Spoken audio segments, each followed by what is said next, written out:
नमस्कार दोस्तों, मैं हाजिर हूं झारखंड के प्रमुख समाचार पत्रों में छपी झारखंड के 24 जिलों की चुनिंदा बड़ी खबरों के साथ। जानिए आज की तमाम बड़ी खबरें जो आपके लिए जानना बेहद जरूरी है। चाहे बात हो मैया सम्मान योजना की, पीएम और अबुआ आवास की, या फिर राशन कार्ड और पेंशन जैसी योजनाओं की। मैया सम्मान योजना के लाभुकों को दो तरह की खुशखबरी सामने आ गई। पहली खुशखबरी, फरवरी महीने की 2500 रुपए की राशि होली से पहले बैंक खातों में ट्रांसफर की जाएगी। दूसरी खुशखबरी, जिन लाभुकों को 3-4 किस्त मिलने के बाद अचानक भुगतान बंद हो गया था, उन्हें भी अब दोबारा पैसा मिलेगा। सरकार की ओर से इसकी प्रक्रिया शुरू कर दी गई। राज्य भर से शिकायत मिलने के बाद सामाजिक सुरक्षा निदेशालय ने सभी जिलों से ऐसे लाभुकों की विस्तृत जानकारी मांगी है। दस्तावेजों में आई विसंगतियों को सुधारने का निर्देश भी दिया गया है। निदेशालय ने स्पष्ट कहा है कि जो लाभुक मैया योजना की शर्तों को पूरा करते हैं, उनकी गड़बड़ियों को दूर करके राशि जारी की जाएगी। इसके साथ ही होली से पहले और इस महीना के अंत तक फरवरी महीने के 2500 रुपए लाभुकों के बैंक खातों में भेजे जाएंगे। मैया सम्मान योजना की हर अपडेट के लिए जीपीएल न्यूज को फॉलो जरूर करिए। केंद्र सरकार के नए निर्देश को जान लीजिए, नहीं तो आपकी परेशानी बढ़ सकती है। अब हर आधिकारिक कार्यक्रम की शुरुआत पूरे 6 छंद वाले वंदे मातरम और इसके बाद राष्ट्रगान जन गण मन से की जाएगी। अब सिर्फ पहले 2 छंद नहीं, बल्कि सभी 6 छंद गाए जाएंगे। खासकर राष्ट्रपति के आगमन, ध्वजारोहण और राज्यपाल के अभिभाषण जैसे उच्च स्तरीय कार्यक्रमों में पूरे 6 छंद गाने की अवधि 3 मिनट 10 सेकंड तय की गई है। इस दौरान सभी को सावधान मुद्रा में खड़ा रहना होगा। प्रसार भारती पूरे देश के लिए एक मानक ऑडियो ट्रैक जारी करेगा ताकि हर जगह एक ही सुर और लय में गायन हो सके। हालांकि सैन्य और पुलिस परेड को फिलहाल इस नियम से बाहर रखा गया है। फिल्म या डॉक्यूमेंट्री के बीच गीत बजने पर दर्शकों को खड़ा होना जरूरी नहीं होगा और शारीरिक रूप से अक्षम या बीमार लोगों को छूट दी गई है। गरीबी न जाने क्या क्या कराती है, इस खबर को देखने के बाद आपको भी एहसास हो जाएगा। बीमार पत्नी का इलाज कराने के लिए रिक्शे वाले ने अपने ही रिक्शा पर बीमार पत्नी को लेकर इलाज कराने के लिए चल पड़ा और 10 किलोमीटर रिक्शा चलाकर गढ़वा पहुंचा। मोबाइल के स्क्रीन में रिक्शे पर लेटी हुई महिला इसी रिक्शा चालक की पत्नी है और यह वीडियो गढ़वा जिला मुख्यालय के ऊंचरी रेलवे क्रॉसिंग के पास कैमरे में रिकॉर्ड हो गई। इतनी मेहनत के बाद भी इलाज की व्यवस्था नहीं मिलने से मायूस दलेली गाँव का रहने वाला यह रिक्शा चालक बस इतना ही बताया कि पत्नी के इलाज के लिए अस्पताल गए थे, लेकिन इलाज भी नहीं हुआ और ऐसे ही रिक्शा पर लेटकर पत्नी को लौटना पड़ा। चेहरे पर मायूसी और गम दोनों साफ झलक रहा था। शायद यह रिक्शा चालक मन ही मन अपने आप को कोस रहा था। आज के इस आधुनिक युग में गरीब होना शायद अभिशाप है। शायद झारखंड में ऐसा पहला मामला है जब नामांकन पत्र जमा हो गया, चुनाव चिन्ह भी मिल गया और महापौर पद के प्रत्याशी बैनर पोस्टर लेकर सीधे चुनाव मैदान में कूद गए। लेकिन हालात ऐसे बने कि नेताजी को पहले पार्टी से इस्तीफा देने की नौबत आ गई, लेकिन उसके बाद उन्होंने महापौर पद से चुनाव नहीं लड़ने की घोषणा भी कर दी।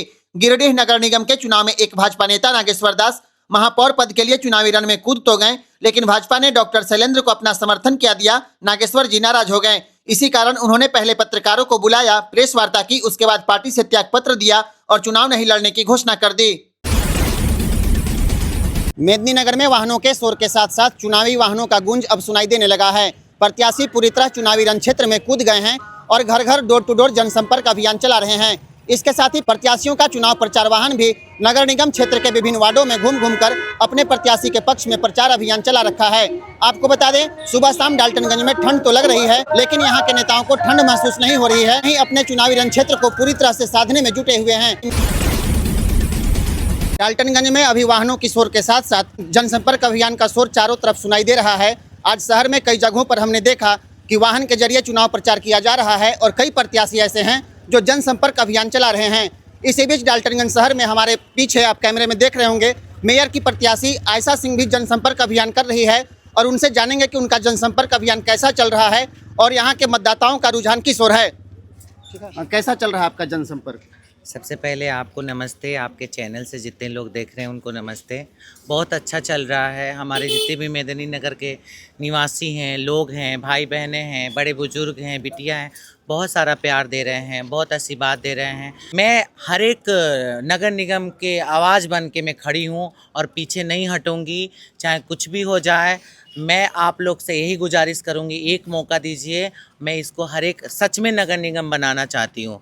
ये नगर निगम तो है नहीं, बस नाम से बोला गया, टैक्स लेने का काम हुआ है। व्यवसायी लोग के लिए कितना दिक्कत होता है, पार्किंग का, सब चीज़ का, दुकान के सामने गाड़ी खड़ा करना। सारे व्यवसायी जब वोट देने का हक है तो उनको काम करवाने का भी हक है। आपकी प्राथमिकता क्या होगी? सबसे पहला काम है पूरे शहर को सुरक्षा करना, सफाई करना। तो सबसे पहली बात है अपने शहर को सफाई रखना, फिर उसके बाद 3500 वाट के जितने भी युवाएं हैं जो नौकरी करना चाहते हैं, जो ट्रेनिंग निकलता है, तो मैं उनके ही हाथ में देना चाहूँगी। और जितनी भी बहन बेटियां वो भी करना चाहते हैं उनके भी हाथ में देना चाहूँगी, क्योंकि मैं चाहती हूँ नगर निगम का पैसा हमारे नगर निगम में भी रहे। कोई बाहर यहाँ करोड़पति है, उन्हीं को टेंडिंग दिया जाता है, उन्हीं को और पैसे वाला बढ़ाया जाता है, तो गरीब के लिए कौन खड़ा रहेगा जी? गरीब खाली वोट मारने के लिए हाथ जोड़ लिए बस हो गया, मतलब 1 साल हाथ जोड़ के ले लिए, अब 5 साल उनका खून पिए, तो ऐसा कभी नहीं चलेगा। अब मैं खड़ी हुई हूँ, डट के खड़ी हुई हूँ, और पब्लिक मेरे साथ है, नगर निगम के लोग साथ हैं, बहुत प्यार दे रहे हैं माशाल्लाह, बहुत अच्छा लग रहा है। मैं तो कभी सोची भी नहीं थी इतना प्यार भी मिलेगा। मैं नगर निगम के सीट पे आ रही हूँ तो अपने तन मन धन से सब अपने पब्लिक को निछावर करूँगी।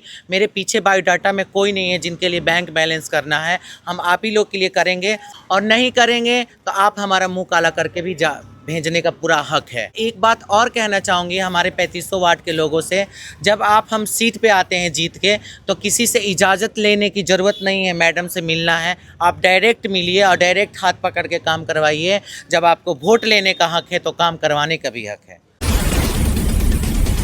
पलामू और गढ़वा के लोगों को एक नई ट्रेन की सौगात मिल गई। पुरुलिया से डाल्टनगंज गढ़वा रोड नगर उटारी होते हुए अयोध्या धाम और लखनऊ के रास्ते सीधे आनंद विहार दिल्ली तक नई ट्रेन सेवा को मंजूरी मिल गई है। इस नई ट्रेन से पलामू और गढ़वा के लाखों लोगों को सीधा फायदा होगा। अब श्रद्धालु आसानी से अयोध्या धाम का दर्शन कर सकेंगे। लखनऊ इलाज के लिए जाने वाले मरीजों को बार बार ट्रेन बदलने की परेशानी नहीं होगी और दिल्ली जाना भी आसान होगा। बहुत जल्द इस ट्रेन के शुभारंभ को लेकर भव्य कार्यक्रम का आयोजन किया जाएगा, जिससे क्षेत्रवासियों को यह सौगात समर्पित की जाएगी। पलामू सांसद बीडी राम के प्रयास से यह संभव हो पाया है। रेलवे के यात्रीगण कृपया ध्यान दें, अब आरक्षित श्रेणी में यात्रा करने वाले प्रत्येक यात्री को मूल पहचान पत्र दिखाना अनिवार्य होगा। खासतौर पर भारत नेपाल और भारत बांग्लादेश सीमा से जुड़े इलाकों में इस नियम को सख्ती से लागू किया जाएगा। अगर कोई यात्री आईडी कार्ड नहीं दिखा पाया तो उसे बिना टिकट यात्री माना जाएगा और नियम के अनुसार जुर्माना लगेगा। ग्रुप में सफर करने वालों के लिए भी नियम कड़ा है।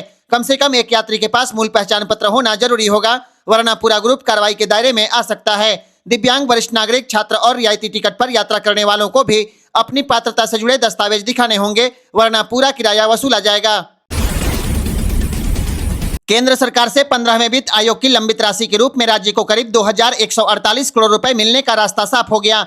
यह पैसा पिछले 3 साल से नगर निकाय का गठन नहीं होने की वजह से रुका हुआ था, लेकिन अब जैसे ही नगर निकाय चुनाव की प्रक्रिया शुरू हो गई, अब केंद्र सरकार यह पैसा को जारी करेगी और राशि मिलने के बाद शहरी इलाकों में विकास कार्यों में तेजी आएगी। आपको बता दें, प्रत्येक साल 728 करोड़ रुपए मिलेंगे। 3 साल की कुल राशि से शहरों का चेहरा बदलने की तैयारी है। इधर केंद्र सरकार ने पंचायतों के लिए 275 करोड़ रुपए की दूसरी किस्त जारी करने की सिफारिश कर दी है। झारखंड में धान खरीद की रफ्तार एक बार फिर सुस्त पड़ गई। अब तक 22 लाख क्विंटल धान ही खरीदा जा सका है, जबकि 60 लाख क्विंटल धान खरीदने का लक्ष्य है। अब सरकार के पास 31 मार्च तक का समय है और करीब 38 लाख क्विंटल धान खरीदना बाकी है। अब तक 37,000 से ज्यादा किसानों से धान लिया गया है। 535 करोड़ के मुकाबले 431 करोड़ का भुगतान हो चुका है। 3 साल से लगातार सरकार धान खरीद के लक्ष्य से चूक रही है। अब सवाल है कि क्या सरकार बचे 1.5 महीने में लक्ष्य पूरा कर पाएगी या फिर किसान एक बार फिर सरकारी व्यवस्था के भरोसे ठगे जाएंगे।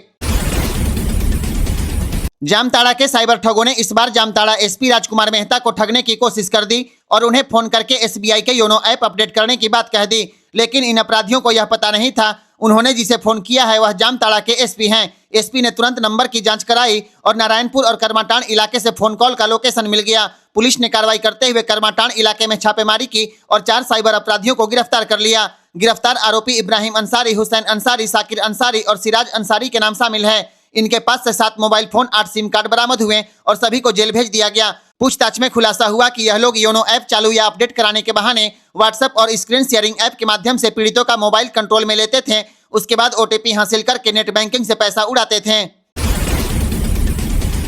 अब अगर आप 20 लाख रुपए से महंगी प्रॉपर्टी खरीदते हैं, 5 लाख से ज्यादा की गाड़ी लेते हैं या साल में 10 लाख से ज्यादा नगद जमा या निकासी करते हैं तो पैन कार्ड देना अनिवार्य होगा। सीबीडीटी ने आयकर कानून 2025 के ड्राफ्ट नियम जारी कर दिए। इतना ही नहीं, 1 लाख रुपए से ज्यादा के होटल बिल पर भी पैन देना पड़ेगा। यह सभी नियम 1 अप्रैल 2026 से लागू होंगे। हालांकि अभी यह ड्राफ्ट है और आम पब्लिक 22 फरवरी तक सुझाव दे सकती है और मार्च के पहले सप्ताह में अंतिम नियम नोटिफाई किए जाएंगे। आदिवासी जमीन विवाद में हाईकोर्ट और एसआईआर कोर्ट के आदेश पर प्रशासन ने 13 घरों पर बुलडोजर चला दिया। रांची के मधुगम खादगाढ़ा इलाके में प्रशासन ने यह कार्रवाई की है। शिव दुर्गा मंदिर लेन में करीब 40 वर्षों से रह रहे 13 परिवार एक ही सुबह में बेघर हो गए। सुबह 9 बजे पुलिस बल और 5 बुलडोजर के साथ प्रशासन मौके पर पहुंचा। घरों को खाली करने की घोषणा हुई, लोग रोते बिलखते बाहर निकले। उसके बाद मकानों को तोड़ दिया गया। पीड़ित परिवारों का कहना है कि 1980-85 के बीच उन्होंने रजिस्ट्री कराकर 2 से 3 कट्ठा जमीन की खरीदारी की थी। बाद में जमीन को आदिवासी बताते हुए मामला कोर्ट पहुंचा और एक तरफा फैसले के बाद दखल-दिहानी की कार्रवाई कर दी गई। झारखंड के 14 जिलों के मनरेगा लोकपाल की सेवा समाप्त कर दी गई। मनरेगा आयुक्त मृत्युंजय बर्णवाल ने देवघर, दुमका, धनबाद, बोकारो, गोड्डा, गढ़वा, लातेहार, गिरिडीह, कोडरमा, रामगढ़, खुट्टी, पलामू, रांची और सिमडेगा के डीडीसी को पत्र लिखकर यहां के लोकपाल से काम नहीं लेने का निर्देश दिया है। मनरेगा लोकपाल का चयन 17 फरवरी 2025 तक किया गया था। 8 फरवरी 2026 तक सेवा विस्तार भी दिया गया, लेकिन अब इनकी सेवा समाप्त हो गई। चतरा जिले में बोरी में भरकर बच्चा चोरी का प्रयास फेल हो गया। पीपरवार थाना क्षेत्र के बचरा गांव में 3 अपराधी 2 साल की बच्ची सीता कुमारी को बोरी में भरकर ले जाने की कोशिश कर रहे थे। मंगलवार सुबह करीब 9:30 बजे शौच के लिए जा रही रिंकी देवी की नजर झाड़ियों में हलचल पर पड़ी। उन्होंने शोर मचाया। अपराधियों ने लड़की को फेंका और बच्चा चोर बोरा छोड़कर मौके से फरार हो गए। शोर सुनकर परिजन पहुंचे। जब बोरा खोला गया तो हाथ पैर बंधी, मुंह में कपड़ा ठूंसी बच्ची सीता को सकुशल बाहर निकाल लिया गया। बच्ची की मां सुनीता देवी ने बताया, सिर्फ 10 मिनट पहले बच्ची को बाइक पर बैठाकर घर के अंदर गई थी। इसी बीच अपराधियों ने उठा लिया। सूचना मिलने के बाद पुलिस पहुंची। ग्रामीणों ने जंगल में तलाशी भी की, लेकिन आरोपी भाग चुके थे। एक महिला की हिम्मत के चलते आज एक मासूम की जान बच गई। निकाय चुनाव को देखते हुए जैक ने परीक्षा की तारीख में बदलाव कर दिया है। अब 23 फरवरी को होने वाली इंटरमीडिएट की परीक्षा 24 फरवरी को ली जाएगी। कक्षा 11वीं की परीक्षा 25, 26 और 28 फरवरी को होगी। मतगणना के कारण कक्षा 8वीं की परीक्षा अब 2 मार्च को 2 पालियों में कराई जाएगी। इसके अलावा कक्षा 9वीं की परीक्षा 6 और 7 मार्च को आयोजित की जाएगी। एडमिट कार्ड की बात करें तो इंटर और 11वीं के छात्र 20 फरवरी से जैक की वेबसाइट से प्रवेश पत्र डाउनलोड कर पाएंगे, जबकि 9वीं के परीक्षार्थी 24 फरवरी से एडमिट कार्ड निकाल पाएंगे। आपको बता दें 23 फरवरी को मतदान और 27 फरवरी को मतगणना होनी है। इस वजह से जैक ने यह बड़ा बदलाव कर दिया है। झारखंड सरकार अब सरकारी स्कूलों में पढ़ने वाली छात्राओं को निःशुल्क सैनिटरी पैड देने की तैयारी कर रही है। इस योजना से राज्य की करीब 12 से 13 लाख छात्राएं लाभान्वित होंगी। यह कदम सुप्रीम कोर्ट के निर्देश के बाद उठाया जा रहा है। सरकार नए बजट में इसके लिए राशि का प्रावधान करेगी और अगले शैक्षणिक सत्र से योजना शुरू करने की तैयारी है। कक्षा 6 से 12वीं तक की छात्राओं को प्रत्येक महीने 5 से 6 सैनिटरी पैड दिए जा सकते हैं। फिलहाल यह सुविधा सिर्फ कस्तूरबा गांधी बालिका विद्यालयों में ही मिल रही है। गौर करने वाली बात है कि आज भी करीब 40% किशोरियां और महिलाएं मासिक धर्म में कपड़े का इस्तेमाल करती हैं। झारखंड में आम लोग गरीबी की मार झेल रहे हैं और झारखंड कैडर के आईपीएस अधिकारियों की अचल संपत्ति बढ़ रही है। केंद्रीय गृह मंत्रालय को सौंपी गई रिपोर्ट के मुताबिक झारखंड कैडर के 10 आईपीएस अधिकारियों ने नई जमीन या फ्लैट खरीदे हैं। इनमें अनिल पाल्टा, आशीष बत्रा, अजय लिंडा, अश्विनी कुमार, शैलेंद्र प्रसाद वर्णमाल, आनंद प्रकाश, पूज्य प्रकाश, राजकुमार मेहता, सहदेव साव और सौरभ शामिल हैं। सबसे महंगी खरीदारी आईजी आशीष बत्रा की रही, जिन्होंने पंजाब में करीब 4 करोड़ 33 लाख रुपए का प्लॉट लिया है। अजय लिंडा, आनंद प्रकाश और शैलेंद्र वर्णमाल समेत कई अफसरों ने रांची और आसपास के इलाकों में जमीन और फ्लैट खरीदारी की है। हालांकि अब भी 8 आईपीएस अधिकारियों का विवरण लंबित है, जिसे जल्द जमा करने को कहा गया है। आपको बता दें, सरकारी नियम के तहत प्रत्येक अधिकारी को प्रत्येक साल अपनी संपत्ति की जानकारी देना अनिवार्य होता है। रांची से लोहरदगा, टोरी, डाल्टनगंज, डेहरी ऑन सोन, वाराणसी, अयोध्या धाम, बरेली और हरिद्वार होते हुए ऋषिकेश तक नई रेल सेवा शुरू की जाएगी। इसे लेकर झारखंड के राज्यपाल संतोष कुमार गंगवार ने केंद्रीय रेल मंत्री अश्विनी वैष्णव को पत्र लिखा है। इसके अलावा धनबाद कोयम्बटूर प्रस्तावित अमृत भारत एक्सप्रेस को बोकारो, स्टील सिटी, मोरी, रांची और राउरकेला होते हुए चलाने की मांग की गई है। यह मांग दक्षिण पूर्व रेलवे के ZRUCC मेंबर अरुण जोशी ने की है। वैष्णो देवी जाने वाले श्रद्धालुओं के लिए एक बड़ा फैसला लिया गया है। अब माता वैष्णो देवी जाने वाले हर भक्त का दुर्घटना बीमा कवर 5 लाख रुपए से बढ़ाकर 10 लाख रुपए कर दिया गया। यह फैसला जम्मू कश्मीर के उपराज्यपाल मनोज सिन्हा की अध्यक्षता में हुई बोर्ड की बैठक में लिया गया। इसके साथ ही माता वैष्णो देवी को अंतर्राष्ट्रीय आध्यात्मिक केंद्र बनाने की दिशा में 3 नई परियोजनाओं को मंजूरी दी गई है, जिसमें एक international museum, light and sound show और माता वैष्णो देवी पर डॉक्यूमेंट्री शामिल है। इतना ही नहीं, साझी छत से भवन तक का रास्ता चौड़ा किया जाएगा और हेलीकॉप्टर सेवा भी बढ़ेगी। यानी अब श्रद्धालुओं को ज्यादा सुरक्षा, बेहतर सुविधा और नया आध्यात्मिक अनुभव मिलेगा। झारखंड में बिजली उत्पादन की दरों को लेकर बड़ा बदलाव किया गया है। अब राज्य में बिजली की दरें नए और स्पष्ट नियम के तहत तय होगी। अब थर्मल और जल विद्युत परियोजनाओं की बिजली दरें 5 साल की अवधि के लिए पहले ही तय कर दी जाएगी। मतलब प्रत्येक साल नई दर लागू नहीं होगी, बल्कि मल्टी ईयर टैरिफ सिस्टम के तहत पूरे 5 साल की रूपरेखा बनेगी। झारखंड राज्य विद्युत नियामक आयोग ने विद्युत उत्पादन दर निर्धारण की नई नियमावली को अधिसूचित कर दिया है। यह नियम 1 अप्रैल 2026 से लागू होंगे और 31 मार्च 2031 तक प्रभावी रहेंगे। आयोग का कहना है कि इससे बिजली कंपनियों को लागत के अनुसार उचित दर मिलेगी और उपभोक्ताओं पर अचानक बढ़ोतरी का बोझ नहीं पड़ेगा। नए नियम में यह भी साफ किया गया है कि केवल जरूरी और उचित खर्च ही टैरिफ में जोड़े जाएंगे, ताकि फिजूल खर्ची पर रोक लगे। सरकार का दावा है कि इस फैसले से पारदर्शिता बढ़ेगी, निवेश को बढ़ावा मिलेगा और आम उपभोक्ताओं को राहत मिलेगी। अब देखना होगा इस नई व्यवस्था का राज्य की बिजली व्यवस्था पर कितना असर पड़ता है। झारखंड में होटल, रेस्तरां, बार और क्लब संचालन को लेकर सरकार ने नई नियमावली का ड्राफ्ट जारी कर दिया। अब अतिरिक्त लाइसेंस फीस देकर बार और क्लब सुबह 10 बजे से रात 2 बजे तक खोले जाएंगे। 3, 4 और 5 स्टार होटल में बार सुबह 4 बजे तक चल पाएगा। इसके लिए सालाना 26 लाख रुपए तक का अतिरिक्त शुल्क देना होगा। नए नियम में साफ कहा गया है कि अगर कोई व्यक्ति बार परिसर में हथियार लेकर जाएगा तो सीधे 1 लाख रुपए का जुर्माना लगेगा। इसके साथ ही हर बार में सीसीटीवी कैमरा और डेसिबल मीटर लगाना अनिवार्य होगा। तेज आवाज में म्यूजिक, माप से कम शराब परोसना या 23 में से ज्यादा बार खोलने पर 10,000 रुपए से लेकर 50,000 तक जुर्माने का प्रावधान रखा गया है। बार संचालन के लिए 1 लाख रुपए आवेदन शुल्क और सिक्योरिटी मनी बढ़ाई गई है। ड्राफ्ट नियमावली पर सरकार ने आपत्ति और सुझाव मांगे हैं। इसके बाद इसे अंतिम रूप दिया जाएगा। हालांकि Jharkhand restaurant and bar association ने कहा है कि इतनी सख्त शर्तों में बार चलाना मुश्किल होगा और वे विभाग के सामने अपनी आपत्ति दर्ज कराएंगे। अब नजर इस पर है सरकार इन नियमों में क्या बदलाव करेगी। झारखंड में अगले 4 साल तक पीने के पानी की कोई बड़ी दिक्कत नहीं होगी, क्योंकि रांची में पिछले 92 दिनों से एक बूंद बारिश नहीं हुई है। इसके बावजूद राज्य के लगभग सभी बड़े डैम इस समय 70 से 75% तक भरे हुए हैं। सेंट्रल वाटर कमीशन की जनवरी 2026 की रिपोर्ट के मुताबिक झारखंड के जलाशय में पिछले साल के मुकाबले करीब 10% ज्यादा पानी मौजूद है। मैथन और पंचेत जैसे डैम में तो क्षमता से भी ज्यादा पानी दर्ज किया गया है। पिछले मानसून में कई जिलों में 2000 mm से ज्यादा बारिश हुई थी, जिसका असर अब साफ दिखने लगा है। इसका फायदा खेतीबाड़ी को मिलेगा और गर्मी से लोगों को राहत रहेगी। यानी बारिश रुकी है, लेकिन झारखंड के डैम अभी पूरी तरह मजबूत खड़े हैं। मैया सम्मान योजना के नए लाभुकों के लिए फरवरी महीने में पोर्टल खुल सकता है। मीडिया रिपोर्ट के अनुसार चर्चा है कि 18वीं किस्त के साथ साथ नई महिलाओं को भी इस योजना से जोड़ा जाएगा। सूत्रों के मुताबिक 18 फरवरी से शुरू होने वाले बजट सत्र में सरकार इस योजना का बजट बढ़ा सकती है। अगर बजट बढ़ाया गया तो पोर्टल फिर खुलेगा और जो महिलाएं अब तक उम्र, दस्तावेज और तकनीकी कारणों से बाहर रह गई थी, उन्हें बड़ा मौका मिल सकता है। फिलहाल राज्य में करीब 50 लाख महिलाओं को प्रत्येक महीना 2500 रुपए मिल रहा है। राजनीतिक जानकार मानते हैं कि मैया सम्मान योजना सरकार की सबसे मजबूत गारंटी बन चुकी है। इसी योजना ने महिलाओं के बीच भरोसा बनाया और यही कारण है कि मुख्यमंत्री हेमंत सोरेन खुद इस योजना पर नजर बनाए हुए हैं। अब सबकी निगाहें फरवरी के बजट सत्र पर होगी। बजट को सरकार ने बढ़ाया तो फरवरी झारखंड की महिलाओं के लिए सम्मान और राहत का महीना बन सकता है।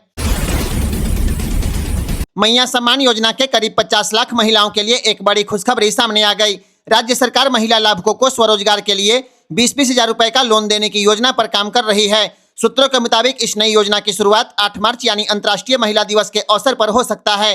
अगर सब कुछ ठीक ठाक रहा तो इसे 18 फरवरी से शुरू होने वाले बजट में शामिल किया जाएगा। शनिवार को बैंकों के साथ हुई बैठक में वित्त मंत्री राधाकृष्ण किशोर ने कहा है कि कम से कम दस्तावेज पर महिलाओं को लोन दिया जाएगा। योजना के तहत महिलाओं को मिलने वाली 2500 रुपए की मासिक सम्मान राशि से ही लोन की किस्त काटने का प्रस्ताव रखा गया है, यानी अलग से किस्त भरने का झंझट नहीं रहेगा। बताया जाता है कि इस योजना को लेकर मुख्यमंत्री हेमंत सोरेन की भी सहमति मिल चुकी है।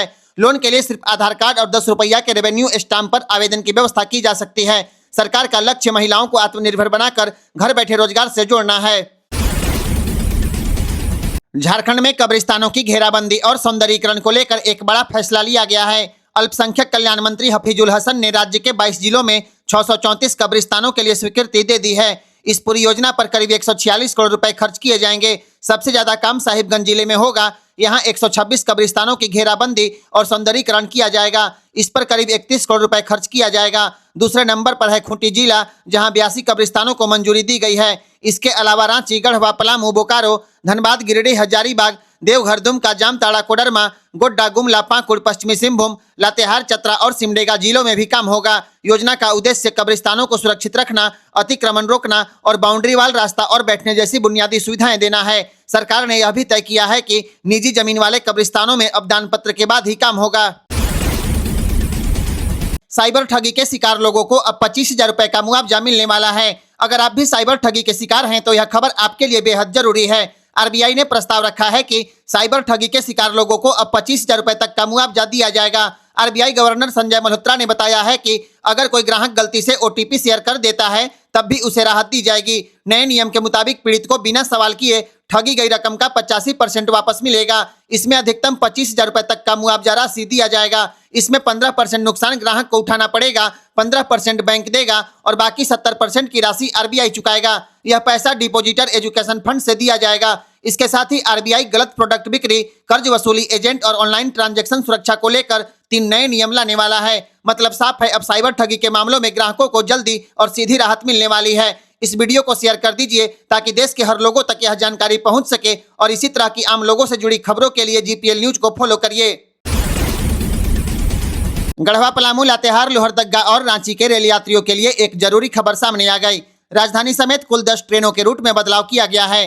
ट्रेनों की समय सारणी भी बदली गई है और हटिया साकी पैसेंजर को रद्द कर दिया गया। रांची लोहरदगा टोरी रेलखंड में कोयल नदी पर पुल मरम्मत के कारण भारतीय रेलवे ने रूट में बदलाव किया है। नई दिल्ली रांची राजधानी एक्सप्रेस और रांची नई दिल्ली राजधानी एक्सप्रेस टोरी लोहरदगा रांची की जगह टोरी बरकाकाना मेसरा टाटी सिलवे होकर रांची आएगी और जाएगी। यह बदलाव फरवरी से मार्च के बीच अलग अलग तारीखों में लागू रहेगा। इसके अलावा चौपन रांची, रांची चौपन, सासाराम रांची और रांची सासाराम एक्सप्रेस भी बदले मार्ग से चलेगी। लोहरदगा टोरी पैसेंजर की समय सारणी भी 8 फरवरी से बदल गई है। हटिया साकी पैसेंजर 8 फरवरी से 7 मार्च तक पूरी तरह रद्द रहेगी। यात्रियों से अपील है कि सफर से पहले अपने ट्रेन की स्थिति जरूर चेक करें और इस वीडियो को शेयर करें ताकि सभी लोगों को इसकी जानकारी मिल सके और जीपीएल न्यूज को फॉलो करें। झारखंड के गांव पंचायतों में अब विकास का काम शुरू होगा। झारखंड के लिए एक अच्छी खबर सामने आ गई। केंद्र सरकार के पंचायती राज मंत्रालय ने 15वें वित्त आयोग की दूसरी किस्त जारी करने की सिफारिश कर दी है।